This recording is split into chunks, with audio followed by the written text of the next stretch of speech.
Propagação de calor. O calor ele pode se propagar basicamente de três formas: condução, convecção e irradiação. O primeiro processo que a gente vai ver é o processo de condução. No processo de condução, o calor ele se propaga, anote aí, por meio das colisões, tá certo? Entre as partículas do corpo. Então essas partículas vão colidindo, tá certo? E vão transmitindo essa energia térmica umas para as outras. No processo de condução não ocorre deslocamento das porções de matéria no corpo, tá ok? E ela ocorre de forma mais efetiva nos sólidos, já que ela precisa que as partículas transmitam essa energia térmica, tá? Umas para as outras, então essas partículas têm que estar relativamente próximas, tá ok? Para transmitir essas vibrações por meio das colisões. Nos líquidos e nos gases, esse processo de condução ele já não é tão efetivo assim. Para você entender melhor, você tem aqui nesse exemplo dessa figura uma barra que está sendo aquecida aqui nessa extremidade. Nessa extremidade onde ela está com a temperatura maior, as partículas do meio já vão começar a vibrar com mais intensidade, tá? São vibrações maiores. E essas partículas vão transmitindo essas vibrações para as partículas vizinhas e assim por diante. Então, cada partícula vai transmitindo a energia uma para a outra, de maneira que a partícula ela apenas vibra, ela não vai sair aqui da sua posição da extremidade, de maneira que a última partículazinha lá da outra extremidade vai receber aí uma parte dessa energia térmica. Quais são os corpos que são bons condutores de calor e maus condutores de calor, que a gente chama de isolantes térmicos? Pessoal, tem corpos que eles facilitam a passagem do calor, tá ok? Os metais, por exemplo, são bons condutores de calor. E outros corpos não são tão bons condutores de calor assim, como o gelo, como o isopor, como o ar, como o cabo da panela, tá certo? Você percebe que a panela, que é de metal, ela faz com que o calor possa ser transmitido facilmente para aquecer e cozinhar o alimento. Mas o cabo da panela, ele permite que a pessoa possa manusear sem se queimar a panela, tá certo? Possa manusear a panela sem se queimar por conta aí da altíssima temperatura do fogão, tá bom? Então, ó, a madeira é um exemplo de isolante térmico também. Você percebe aí que se você colocar uma colher e uma colher de metal e uma colher de madeira na água quente, você percebe aí que a colher de metal ela vai aquecer mais rapidamente. Então, o material que é bom condutor de calor, ele permite que muitas calorias, tá, passem pelo material no intervalo de tempo pequeno. Tá certo? É o que a gente chama de condutibilidade térmica do material, que a gente vai ver mais na frente na aula de lei de Fourier. Outros materiais não permitem que o calor possa fluir com facilidade. Agora vamos ver aí o processo de convecção. No processo de convecção, pessoal, é um processo onde o calor ele vai se propagar por meio de que a gente chama de correntes, né? Tá aqui, correntes de convecção. O que é essas correntes de convecção? Nada mais é do que o movimento dessas massas de fluido. O que é fluido? São líquidos ou gases. Então, ocorre deslocamento de matéria. Na convecção, a matéria ela vai sair do lugar. Aquela porção de matéria ela vai se deslocar. O ar quente ele vai subir, como ele é menos denso, e o ar frio, como ele é mais denso, ele vai descer. Então você percebe que há um deslocamento das porções de massa de fluido, beleza? E ela acontece nos fluidos, que são aí os líquidos ou gases. Aqui você tem um exemplo das correntes de convecção aqui na panela. dentro da água que está sendo esquentada aqui para cozinhar o alimento, o deslocamento de uma porção de água quente que vai para cima e de uma água que está numa temperatura menor que vai para baixo. E também você tem aí as correntes de convecção para formar o que a gente chama de as brisas marítimas e as brisas terrestres. Durante o dia, tá certo? A areia ela esquenta mais rápido que a água do mar. Então a areia ela fica quente, ela aquece o ar que está acima dela. Esse ar quente ele sobe. Esse ar quente sobe e quem é que vem do mar para ocupar esse lugar? O ar frio que vem do oceano. É o que a gente chama de brisa marítima. Ela acontece de dia e ela vem do mar. Já à noite, aquela água que ela passou o dia inteiro recebendo calor, à noite ela já está mais quente. Esse ar quente ele sobe e o ar frio vem do continente em direção ao mar. Ela acontece de noite e é a brisa continental ou brisa terrestre, beleza? Você sabe que por isso que o pescador, quando ele vai sair para pescar, ele sai de noite, onde está soprando a brisa terrestre da terra para o mar, e ele volta durante o dia, tá certo? Com os peixes aí que ele conseguiu, ele volta durante o dia aproveitando a brisa marítima que sopra do mar para a terra.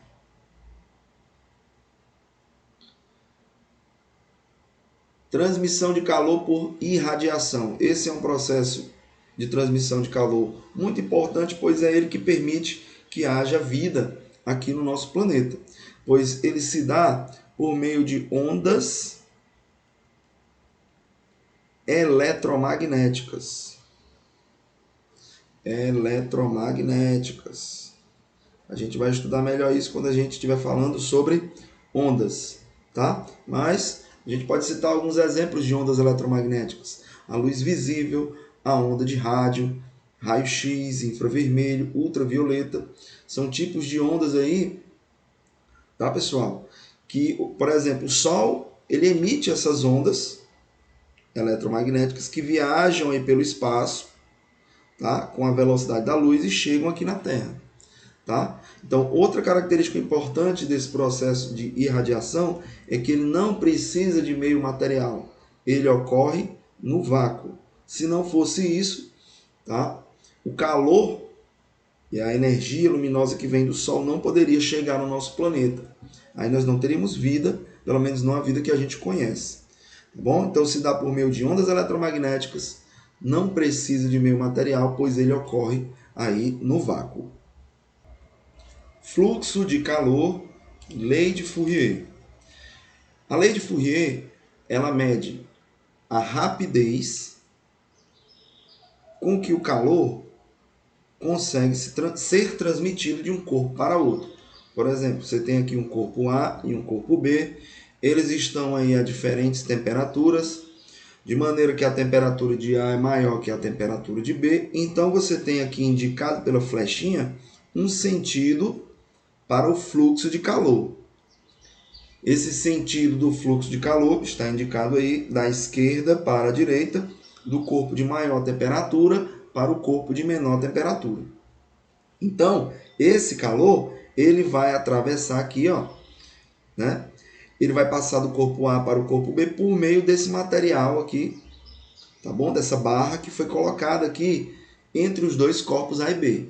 O calor vai vir aqui, ó, da esquerda para a direita. Aqui nós desenhamos aqui a área de seção reta dessa barra, que é essa barra cilíndrica. Essa área de seção é um círculo. Então você tem que o calor ele vai passando aqui até que se estabeleça o que a gente chama de regime estacionário. O que é esse regime estacionário? A quantidade de calor por tempo que passa por cada parte aqui dessa barra é constante. O fluxo de calor ele se estabiliza, ele fica constante em cada ponto da barra. Beleza? Perceba que a temperatura da barra em cada ponto não é a mesma, mas ela permanece constante também com o tempo. Acontece aí uma distribuição de temperatura ao longo da barra, de maneira que nessa extremidade aqui próximo do corpo A, você tem uma temperatura TA e na extremidade próxima do corpo B você tem uma temperatura inferior, TB. E essa situação ela se estabiliza com o tempo, tá bom? Professor, quer dizer então que mesmo que passe muito tempo, as temperaturas das extremidades A e B não vão se igualar? Exatamente. A gente diz que o sistema atingiu um regime estacionário de fluxo de calor. E o que é que significa isso? Trocando em miúdos. Quando um corpo ele tem, o fluxo de calor é muito grande, quando o coeficiente de condutibilidade dele, que a gente chama, é muito grande, significa que passam muitas calorias por segundo. Então o material possui alta condutibilidade. E quando passam poucas calorias por segundo, a gente diz que o material ele possui baixa condutibilidade. Essa relação ela é expressa por meio da seguinte equação. O fluxo de calor, representada por essa letrinha aqui, φ, ele é igual à quantidade de calor que passa pelo tempo.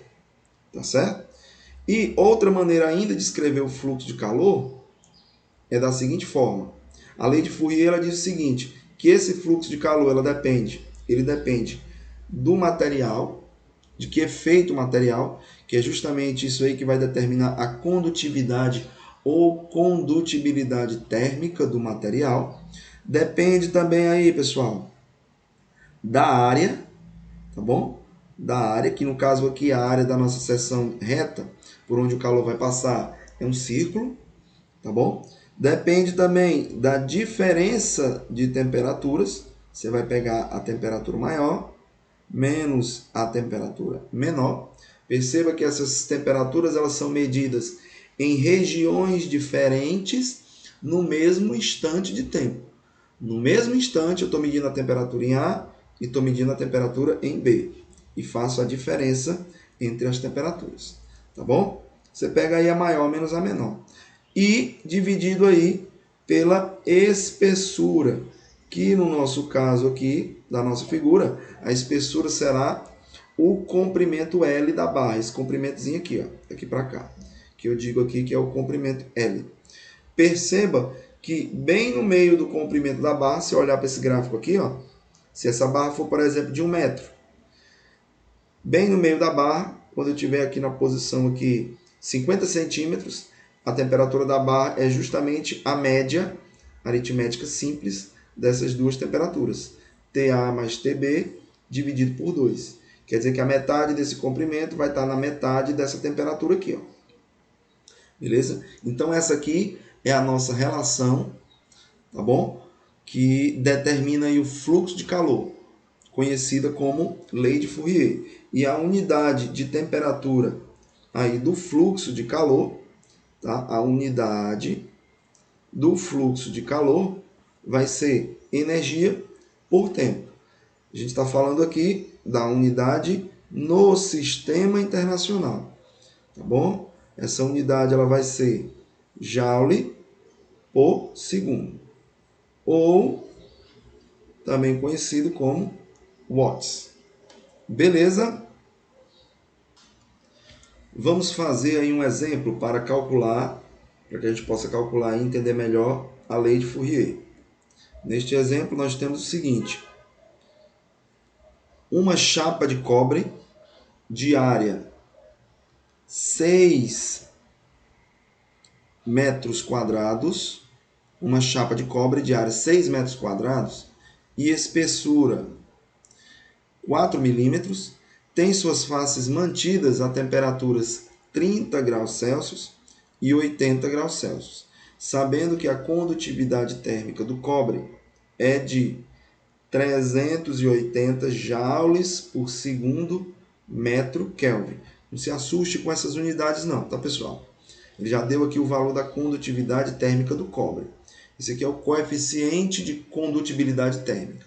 Então ele pede que a gente calcule item A, o fluxo de calor através da chapa, e item B, a quantidade de calor que atravessa essa chapa em 5 minutos. Para a gente entender melhor, nós vamos fazer aqui um desenho sobre essa situação que está sendo apresentada na questão. Pronto. Com esse desenho, fica melhor da gente ver. Observa aí, pessoal. Então, o que é que eu tenho? Uma chapa. Essa chapa ela tem uma área de 6 metros quadrados. Tá? As faces, tá, dessa chapa estão submetidas a temperaturas de 80 graus Celsius e 30 graus Celsius. O sentido dessas setinhas aqui está indicando aí o sentido do fluxo de calor.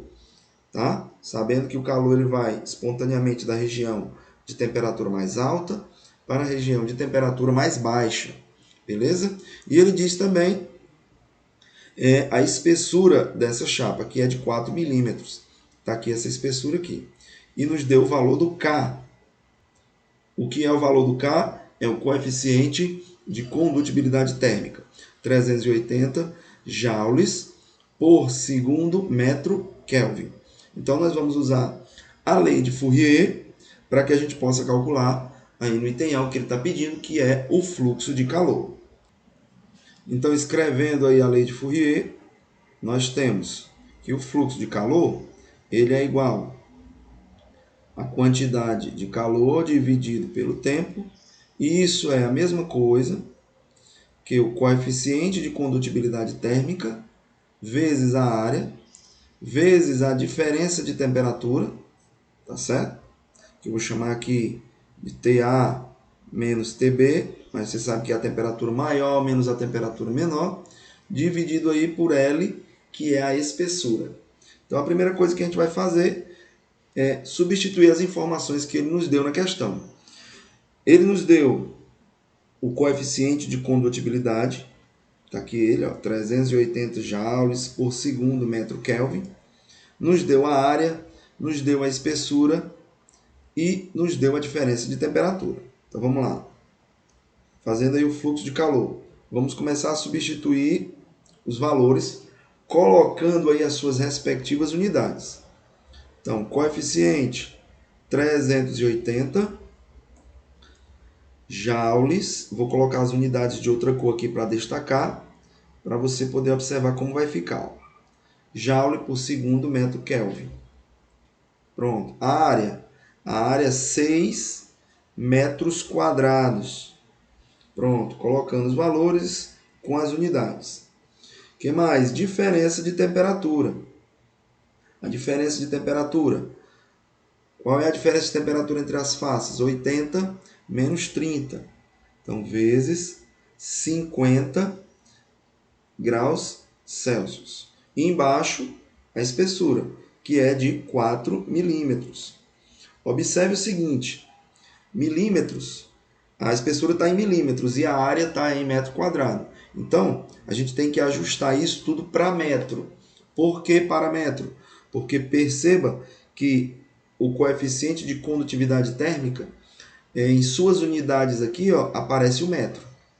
Então a gente vai ter que transformar aqui, ó, a área ou a espessura que não tiver em metro, a gente vai ter que transformar para metro. A espessura a gente transforma para metro e a área, no caso, já está em metro quadrado, então você pode deixar.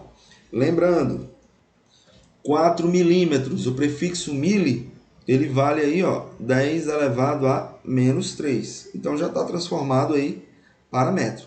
Professor, e a temperatura? Que aqui em cima está em graus Celsius e aqui embaixo está em Kelvin.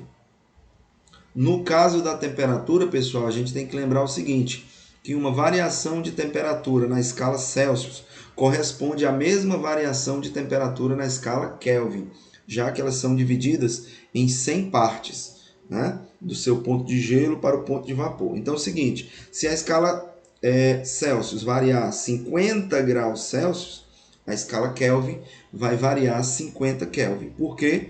Porque essas variações serão correspondentes. Isso já não acontece, por exemplo, com a escala Celsius e Fahrenheit, porque a escala Celsius ela é dividida em 100 partes e a escala Fahrenheit é dividida em 180 partes. Então, aqui, por que a gente não vai usar aquela expressãozinha de conversão de temperatura? Temperatura em Kelvin é igual a temperatura em graus Celsius mais 273. O senhor não vai usar por quê? Porque aqui a gente não está falando em conversão de uma temperatura de uma escala para outra. A gente está falando de variação de temperatura numa escala e comparando essa variação de temperatura em outra escala. Então, resumo da história. Sempre que na escala graus Celsius, né, variar 50 graus, por exemplo, na escala Kelvin vai variar 50 Kelvin. Se na escala graus Celsius variar 80 graus, na escala Kelvin varia 80 Kelvin. Essas variações sempre vão ser correspondentes. Tá certo? De maneira que esse símbolo aqui de graus Celsius e esse símbolo de Kelvin aqui não vai me preocupar, já que essas variações são correspondentes. 50 graus Celsius, eu posso até apagar aqui, ó, 50 graus Celsius é a mesma coisa que eu ter uma variação, aqui de 50 Kelvin.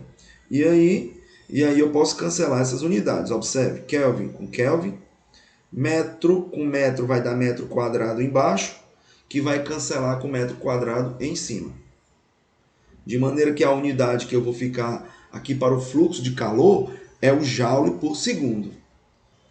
Fazendo aí essa continha, veja aí como é que vai ficar. O fluxo de calor ele vai ser igual a 380 vezes 6 vezes 50.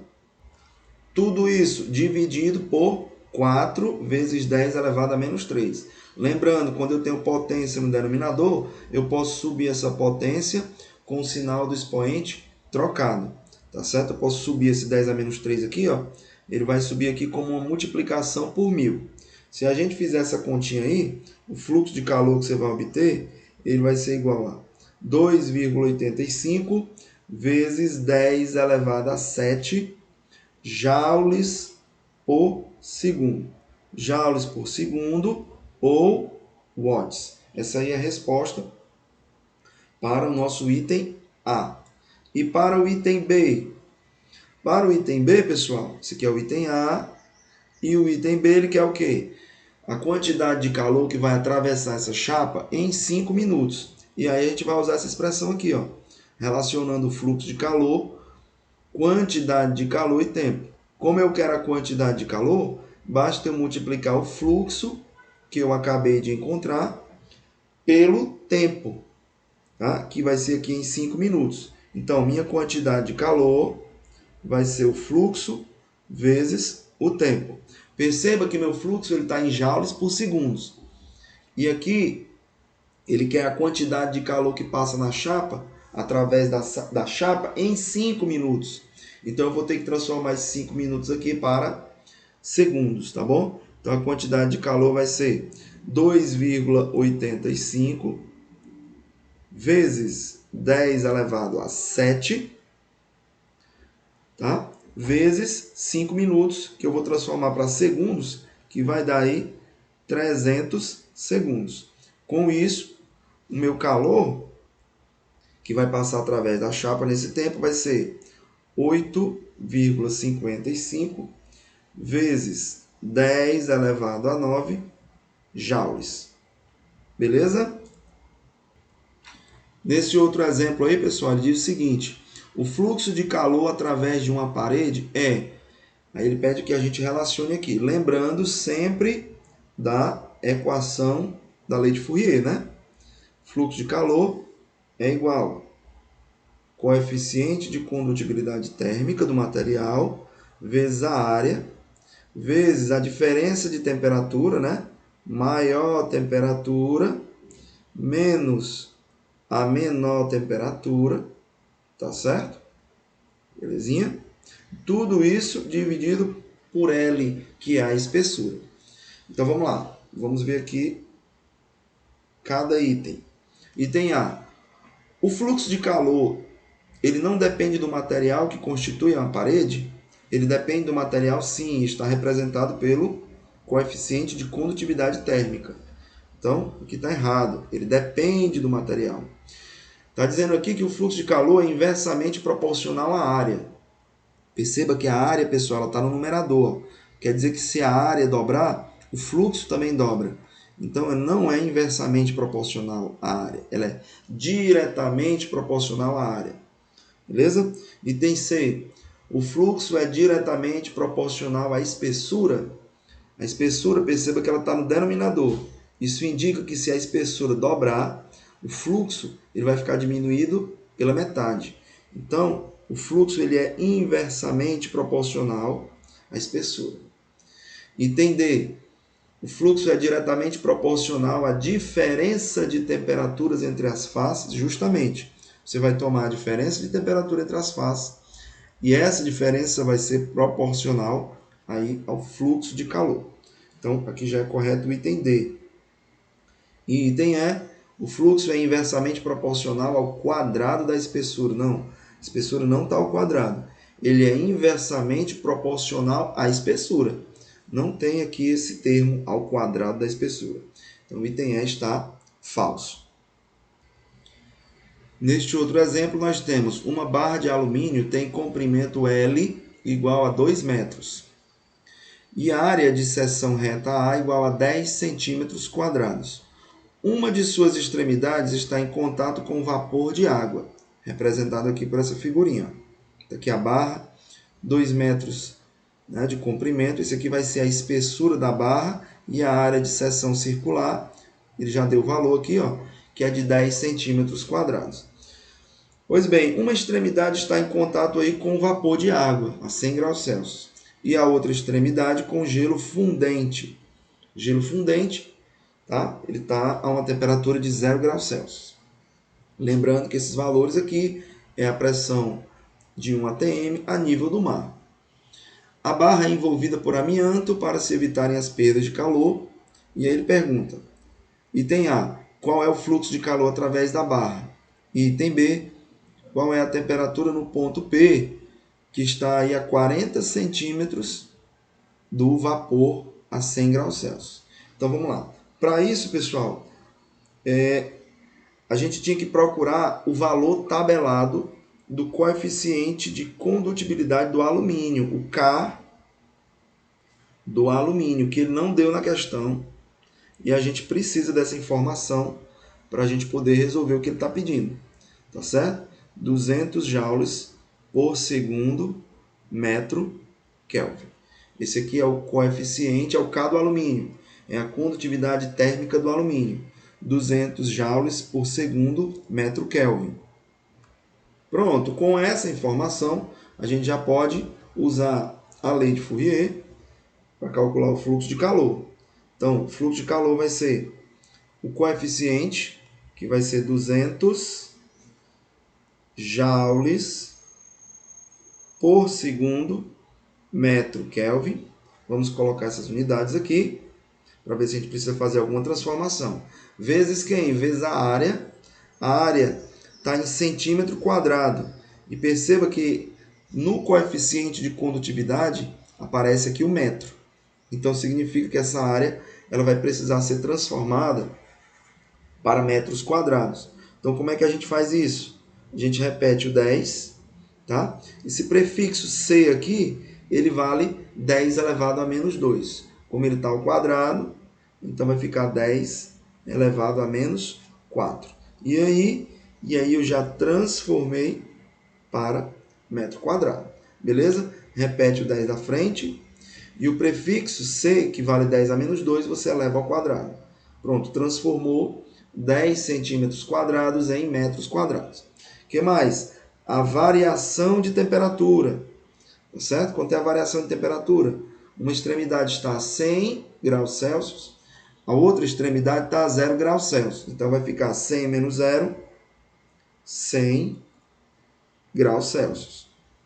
Beleza? Que a gente já viu que uma variação de 100 graus Celsius corresponde a uma variação de 100 Kelvin. Então eu posso cancelar essas unidades aqui. Na hora que eu for cancelar, eu posso cancelar tranquilamente essas unidades aqui, ó, graus Celsius e Kelvin. Por quê? Porque uma variação de 100 graus Celsius na escala Celsius corresponde a uma variação de 100 unidades também na escala Kelvin. Faltou aqui só a espessura, né, pessoal? A espessura da barra, que é esse comprimento aqui, ó, que vai ser de 2 metros. E aí eu já posso proceder aqui o cancelamento de algumas unidades. Ó. Metro com metro Metro vezes metro, metro quadrado embaixo, que cancela com esse metro quadrado em cima. Esse Celsius eu posso cancelar com esse Kelvin, por conta aqui da variação, né, que eu já comentei, das escalas. E sobrou o que? Sobrou o que? Sobrou Joule por segundo. Então, sobrou a unidade justamente aqui de fluxo de calor. E fazendo essa continha, você tem aí o seguinte, olha. 200 dividido por 2 vai dar 100, certo? 100 vezes 100 vai dar 10 elevado a 4, vezes 10 elevado a menos 4 vai dar 1, então só sobra o 10. Então você faz essa continha aí com calma, você vai obter 10, certo? Como resposta, e a unidade é Joule por segundo, tá certo? 10 joules por segundo. Então esse foi aí o nosso item A, foi o item A. Vamos aqui passar para o item B. No item B, pessoal, ele quer saber a temperatura aqui nesse ponto P, que está aí a 40 centímetros do vapor de água a 100 graus Celsius. Então, você lembra que a gente já fez aquela relação de proporcionalidade, né, envolvendo temperaturas e comprimento de coluna, tá certo? Então você tem aqui, vamos fazer essa proporcionalidade aqui, ó. Quando eu tenho aqui temperatura a 100 graus Celsius, tá certo? Eu vou dizer que o comprimento aqui da minha coluna, esse comprimento aqui vale 2 metros. Então eu escolho bem aqui para ser o 0 e aqui ser o 200 centímetros, ou eu escolho aqui para ser 200 centímetros e aqui para ser o 0. Tá bom, pessoal? Então, eu vou escolher o seguinte, ó. Eu vou escolher aqui para ser o 0 centímetros. Aqui, ó. Eu vou escolher essa parte aqui para ser 0 e essa parte aqui para ser aí 200 centímetros, que é o comprimento da barra. E aí vou fazer uma proporcionalidade. Aqui vai estar 100 graus Celsius, onde o comprimento da coluna é 0. E aqui vai estar a 0 graus Celsius, onde o comprimento da coluna é 200. E aí eu descubro qual é a temperatura a 40 centímetros. Então vamos lá. Quando a temperatura é 0 graus Celsius, tá? Quando a temperatura é 0 graus Celsius, eu sei que o meu comprimento da coluna vai ser 200 centímetros. Pronto, vai ser 200 centímetros. Tranquilo aí? Mais uma vez, ó. Quando eu tiver aqui no meu 0 centímetros da barra, isso corresponde a uma temperatura 100. Quando eu tiver no meu 200 centímetros, na minha posição 200 centímetros da barra, isso corresponde a uma temperatura de 0 graus Celsius. Então quando eu tiver a 40 centímetros da barra, isso vai corresponder a que temperatura? Eu vou colocar aqui, chamar de X. Beleza? Vai ser aí o meu X. E aí é só a gente montar aí essa proporcionalidade. Como é que a gente vai fazer? O do meio menos o de baixo, certo? Vou fazer aqui, ó. O do meio menos o de baixo, dividido pelo de cima menos o de baixo. 100 menos 0. Igual, vamos lá, o do meio menos o de baixo, 40 menos 200, o do meio menos o de baixo, dividido pelo de cima menos o de baixo. Aquela proporçãozinha, né, pessoal? Olha só, o do meio menos o de baixo, dividido pelo de cima menos o de baixo. X menos 0, dividido por 100 menos 0. O do meio menos o de baixo, 40 menos 200, dividido pelo de cima menos o de baixo. 0 menos 200. E ajeitando essa continha fica x sobre 100 igual 40 menos 200, pessoal. Vai dar menos 160. E aqui embaixo vai dar menos 200. Esse sinal de menos com esse sinal de menos vai ficar positivo, certo? E aí, eu posso cancelar 0, 0, 0, 0. De maneira que vai ficar 160 dividido por 2. Então o valor do x que eu estou procurando aqui vai ser justamente aí 80 graus Celsius, que é a temperatura no ponto P.